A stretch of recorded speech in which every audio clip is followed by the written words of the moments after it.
జడ్చల నియోజకవర్గానికి సంబంధించిన సామాజిక కార్యకర్త వెంకటయ్య మనతో పాటు ఉన్నారు. అయితే ఈ పోలేపల్లి సెజ్ నుంచి వెదజల్లుతున్న కాలుష్యం పైన ఆయన ఇప్పటికే చాలా రకాలుగా పోరాటం కొనసాగిస్తున్నారు. ఇప్పటికే గ్రీన్ ట్రిబ్యునల్ కూడా ఆశ్రయించిన పరిస్థితి కనిపిస్తుంది. అయితే ఎన్నో రకాలుగా ఆయన పోరాటం చేసిన ప్రయత్నం మాత్రం అధికారుల నుంచి పూర్తి స్థాయిలో స్పందన వెలువడడం లేదు. దీనిపైన మాట్లాడేందుకు సామాజిక కార్యకర్త వెంకటయ్య మనతో పాటు ఉన్నారు. ఆయన అడిగి మరిన్ని వివరాలు తెలుసుకుందాం.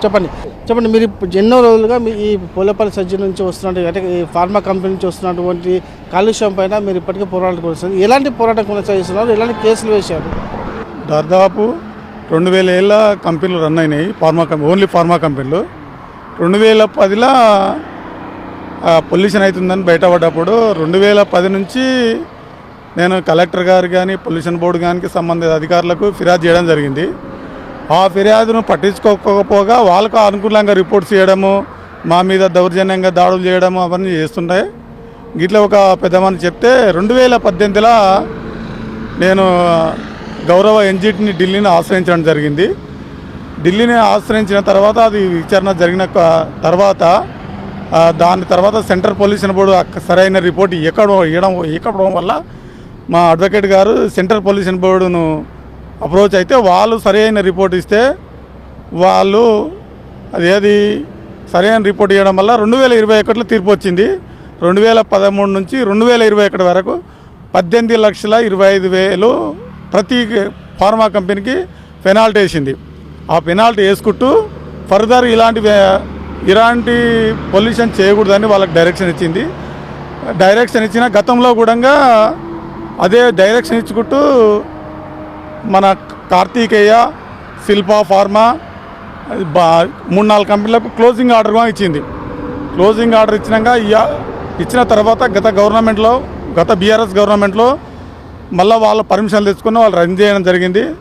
యథావిధిగా మళ్ళీ పొల్యూషన్ చేస్తుంటే 2023లో మళ్ళీ మా ఊరోళ్ళం నేనంతా కలిసి మా కంప్లీట్ కలెక్టర్ గారికి ఇస్తే కలెక్టర్ గారు 2 సార్లు మన కలెక్టర్ ఆఫీస్లో రివ్యూ మీటింగ్ పెట్టినారు. రివ్యూ మీటింగ్ పెట్టినా కానీ కూడా ఇంకా ఏం లేదు. మళ్ళీ 2023లో ఎన్జిటిని ఆశ్రయించడం జరిగింది. ఎన్జిటిలో ప్రస్తుతం అది కేసు పెండింగ్ ఉంది. కానీ ఎన్ని చేసినా ఏం చేసినా అధికారులు మాత్రం స్పందన లేదు. ఆ అధికారులు కానీ ఈ పొల్యూషన్ బోర్డులో అధికారులు కానీ కంపెనీల యజమానులను క్రిమినల్ కేసు చేసి అరెస్ట్ చేసి వాళ్ళ జైళ్ళను పెట్టి ఫర్దర్ కంపెనీలను పొల్యూషన్ వెలువడకుండా అధికారులు కాపాడుతారని చూస్తున్నాం. అంటే మీరు ఇప్పటికీ ఎన్ని కాలుష్యం అనే కంపెనీలు కాలుష్య వెదజల్లుతున్నా గుర్తించారు? ఎన్ని కంపెనీల పైన మీరు టోటల్ ఫార్మా కంపెనీలు ఇప్పుడు 11, ఇంతకుముందు 11 ఉండే, ఇప్పుడు 15 వరకు అయినాయి. అరవిందో ఫేజ్ 1 ఫేజ్ 2 అయింది, ఎట్రో ఫేజ్ 1 ఫేజ్ 2 అయింది. ఇవన్నీ కంపెనీలు అయినాయి.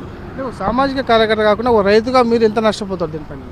చాలా నష్టం సార్. నాకు చెప్తున్నా కదా, ఇక్కడ 2 కిలోమీటర్లు ఉంటుంది ఫార్మా కంపెనీలకు. నా పొలానికి 2 కిలోమీటర్లు నుంచి నాకు 50 ఎకరాల ల్యాండ్ ఉంటుంది. ఎవరన్నా మీరు అడిగినా చెప్తారు.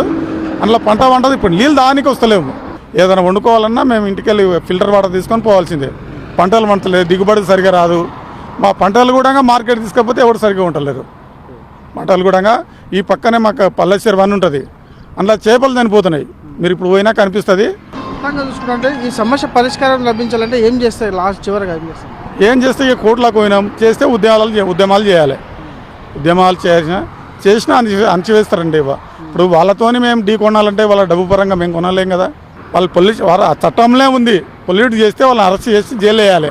అట్లాగనే చేస్తే కంట్రోల్ కావచ్చు. పోలేపల్లి సెజ్ నుంచి ఎదుర్కొంటున్న సమస్యను మాత్రం పరిష్కరించడంలో ఎవరు చిత్తశుద్ధి కనపరచాలని చెప్పేసి స్థానికులు వాపోతున్న పరిస్థితి కనిపిస్తుంది. ఇప్పటికైనా కూడా పోలేపల్లి సెజ్ నుంచి వెదజల్లుతున్నటువంటి కాలుష్యం నీరును అలాగే వాయు కాలుష్యాన్ని కూడా నిరంతరించి పూర్తి స్థాయిలో తమను రక్షించాలని చెప్పేసి చెప్తున్నారు. దాదాపు పోలేపల్లి సెజ్ నుంచి 30 కిలోమీటర్ల మేర కూడా పంటలేని పరిస్థితి ఉంది.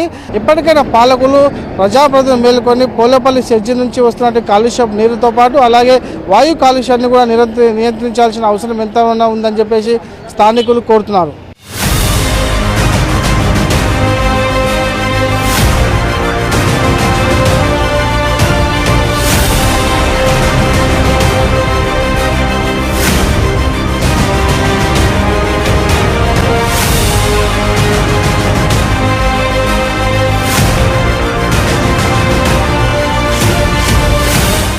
పోలేపల్లి సెజ్లోని కంపెనీలే కాదు, జడ్చర్ల నియోజకవర్గంలో అనేక కాలుష్యపు కంపెనీలు నిత్యం ప్రజల్ని అనారోగ్యాలకు గురిచేస్తూనే ఉన్నాయి.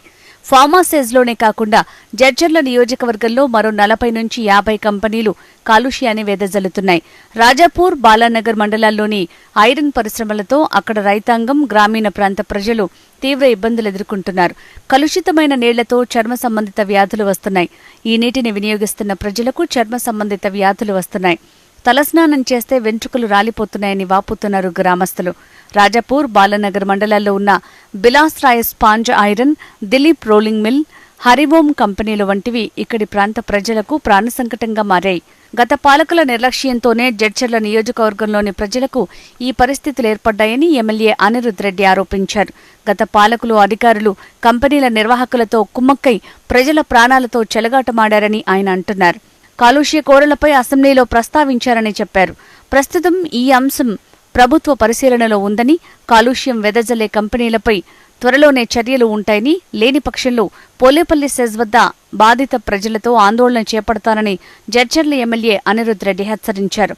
పోలేపల్లి సెజ్ మొత్తం కాలుష్యంతో మారిపోయిన పరిస్థితి కనిపిస్తుంది. చుట్టుపక్కల 30 కిలోమీటర్ల మేర ఎవరు కూడా రైతులు పంట పొలాలు సాగు చేసుకునే పరిస్థితి లేకుండా పోయింది. దీంతో జడ్చర్ల నియోజకవర్గంలోని చాలామంది గ్రామ ప్రజలు కూడా తీవ్ర ఇబ్బందులు ఎదుర్కొంటున్నారు. ఈ సమస్యను పరిష్కరించేందుకు జడ్చర్ల ఎమ్మెల్యే జనంపల్లి అనిరుద్ రెడ్డి ఎప్పటికప్పుడు తన కార్యాచరణ రూపొందించుకుంటూ అసెంబ్లీలో సైతం ప్రసంగించిన పరిస్థితి ఉంది. అయితే మనతో పాటు ఈ పోలేపల్లి సెజ్ కాలుష్యంగా మారడానికి కారణం ఏంది, దీన్ని ఎలా నిర్మూలించబోతున్నారనే అంశాలపైన మాట్లాడేందుకు జడ్చర్ల ఎమ్మెల్యే అనిరుద్ రెడ్డి సార్ మనతో పాటు ఆయన అడిగి మరిన్ని వివరాలు తెలుసుకున్నారు. సార్ చెప్పండి, ఇప్పటికే మీరు పోలేపల్లి సెజ్ నుంచి వెళ్తున్న కాలుష్యాన్ని నిర్మించేందుకు నడుం బిగించారు. అంటే ఎలా ముందు కార్యాచరణ ఎలా ఉండబోతుంది, దీనికి సంబంధించిన చర్యలు ఏ విధంగా ఉండబోతుంది? ఆల్రెడీ నేను లాస్ట్ సెషన్లో అంటే మొన్న కాకుండా 5th సెషన్ 4th సెషన్లోనే నేను పొల్యూషన్ గురించి మాట్లాడాను. అరబిందో కానీ, యామ్నిల్ కానీ, శిల్ప కానీ విచ్చలవిడిగా వాళ్ళు వాటర్ మొత్తం పొల్యూటెడ్ వాటర్ వదులుతుంటే ముద్రేట్పరి చెరువులో కూడా చేపలు చచ్చిపోవడం జరుగుతుంది. ఆల్రెడీ నేను అసెంబ్లీలో రేజ్ చేసిన, ఇంకా ఇప్పటివరకు నాకు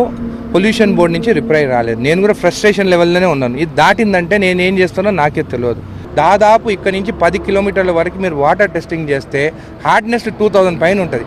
అట్లాంటిది ఈ పొల్యూషన్ బోర్డు కొంతమంది సిబ్బందులకి ఆ టెస్ట్ రిపోర్ట్స్ కూడా వీళ్ళకి అనుకూలంగా వస్తున్నాయి. అంటే మీరు అర్థం చేసుకొని కరప్షన్ ఏ లెవెల్లో ఈ పొల్యూషన్ బోర్డు కొంతమంది జరుగుతుందని మీకు తెలియజేస్తున్నాం. 15 సంవత్సరాలు ఈ సమస్య కొనసాగుతుంది. ఎవరు కూడా గత పాలకులు కానీ ఎవరు పట్టించుకోలేదు. ఇది ఎంతవరకు ఏం జరుగుతుందంటారు దీనిపైన? గత పాలకులు ఏమో ఫ్యాక్టరీల లోపల ఏమేమి మాట్లాడుకున్నారో నాకు తెలియదు. నేనైతే ఈ రోజుకి ఏ ఫ్యాక్టరీ దగ్గరికి పోలేదు, ఏ ఫ్యాక్టరీ అంతా మాట్లాడలేదు. మళ్ళీ నేనేమో ఇంత ఓపెన్గా మాట్లాడుతాను. గత పాలకులు ఇంత పొల్యూషన్ వస్తుంటే ఎందుకు మాట్లాడలేదు? ఎప్పుడైనా అసెంబ్లీలో మాట్లాడినారా? ఎప్పుడైనా ఒక కంప్లైంట్ ఇచ్చినారా? ఎప్పుడైనా ఈ ఫ్యాక్టరీ నుంచి ఇట్లా పొల్యూషన్ వస్తుందని రైతుల గురించి మాట్లాడినారా? నేను మాట్లాడుతున్నాను. ప్రజలు ఏమనుకుంటున్నారు, ఈ రాజకీయ నాయకులు వస్తారు, కంప్లైంట్ పెడతారు, ఏమో లోపల మాట్లాడుకుని. నేను ఈరోజు ఓపెన్గా చెప్పినాను ఏం జరుగుతుంది అనేది.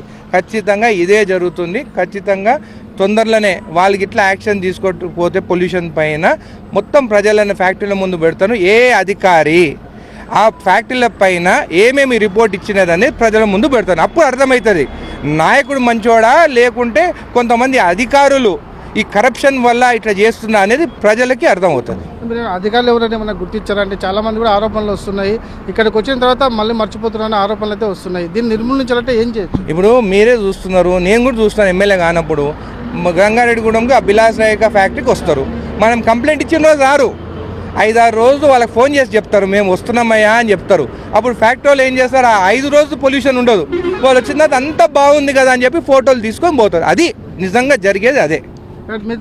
ప్రజా సమస్యలు కాబట్టి హెచ్ఎంటీ కూడా మీరు ఏ కార్యక్రమం చేపట్టినా ఈ సెజ్ సంబంధించిన పొల్యూషన్లో మీ హెచ్ఎంటీ మీ వెంబడి ఉంటుంది. మీరు కూడా విజయం సాధించాలని హెచ్ఎంటీ కోరుకుంటుంది. సార్, మీరు అంతిమంగా చేసే పోరాటం ఎలా ఉండబోతుందో ఒకసారి. గత ప్రభుత్వం ఏం జరిగేదంటే ఇట్లా లీడర్లు పోయేది, వాళ్ళ లీడర్లు పోయి ఫ్యాక్టరీల దగ్గర వసూళ్లు చేసుకునేది. అది నిజం. ఈరోజు నా ఒక్క కార్యకర్త కానీ నా కాంగ్రెస్ నాయకుడు ఒక్కడు కూడా ఇలాంటి పనులు చేస్తలేరు. మేము నిజాయితీ కోసం కొట్లాడుతున్నాం. కానీ కొంతమంది అధికారులు వాళ్ళతో కుమ్మక్కైనందుకు ఈ ప్రాబ్లమ్స్ వస్తున్నాయి. త్వరలోనే ఇవన్నీ బయటపడతాయి. ప్రజలు తిరుగుబాటు అయ్యే రోజులు దగ్గరలో ఉంది జడ్చర్ల నియోజకవర్గంలో పొల్యూషన్ బోర్డు పైన అని చెప్పి మీకు తెలియజేస్తున్నాను. చూసుకుని దాదాపు ఏళ్ల నుంచి ఉన్నటువంటి సుదీర్ఘ సమస్యను కూడా పరిష్కరించేందుకు స్థానిక ఎమ్మెల్యే పూర్తి స్థాయిలో కసరత్తులు కొనసాగిస్తున్నారు. ఈ నేపథ్యంలో కూడా ఇక్కడ ఉన్నటువంటి పొల్యూషన్ నిర్మించడానికి తాను పూర్తి స్థాయిలో ముందు సాగుతున్న అసెంబ్లీలో కూడా ప్రస్తావించడం జరిగింది. ఎట్టి పరిస్థితుల్లో కూడా ఇక్కడ పొల్యూషన్ నిర్మించేందుకు కాలుష్యాన్ని నీటిని నిర్మించేందుకు కూడా తాను నడుం బిగిస్తానని చెప్తున్నారు. అందుకు సంబంధించి కూడా కార్యాచరణ త్వరలో ప్రకటిస్తానని చెప్తున్నారు. వ్యర్థ జలాలతో నీళ్లు కలుషితమవుతున్నాయని బాధిత రైతులు, మత్స్యకారులు, ప్రజలు ఫిర్యాదులు చేస్తున్నా పట్టించుకునే నాథుడే కరువయ్యాడు. ఇక పొల్యూషన్ కంట్రోల్ బోర్డు అధికారులు ఈ సమస్యను పట్టించుకోవటం లేదు. రైతులు, ప్రజలు ఆందోళన చేసినప్పుడల్లా చెరువుల్లో వాటర్ శాంపిల్స్ సేకరించి టెస్టులకు పంపించి చేతులు దులుపుకుంటున్నారే కానీ రిపోర్టులో బయటపెట్టడం లేదన్న ఆరోపణలు ఉన్నాయి. కాలుష్య కోరల్లో నుంచి తమను రక్షించాలని ఇటు ఫార్మసిస్ బాధితులు, అటు ఐరన్ ఫ్యాక్టరీల బాధితులు కోరుతున్నారు. పచ్చని పంట పొలాలను కాలుష్యం కాటువేస్తోంది. కాలుష్యం వెదజల్లే కంపెనీలతో ఆహ్లాదమైన వాతావరణంలో కాలం తీయాల్సిన గ్రామీణ ప్రాంత ప్రజలు ఇప్పుడు అనారోగ్యాల పాలవుతున్నారు. ఎన్నో ఏళ్లుగా ఈ కాలుష్యం వెదజల్లే కంపెనీలతో సతమతమవుతున్నా కాపాడే నాథుడే కరువయ్యారు. ఇప్పటికైనా పాలకులు ఈ సమస్య నుంచి గ్రామీణ ప్రాంత ప్రజలను గట్టెక్కించాల్సిన అవసరం ఎంతైనా ఉంది. Video Srinivasarao Nandachari, HM TV, Mahbub Nagar.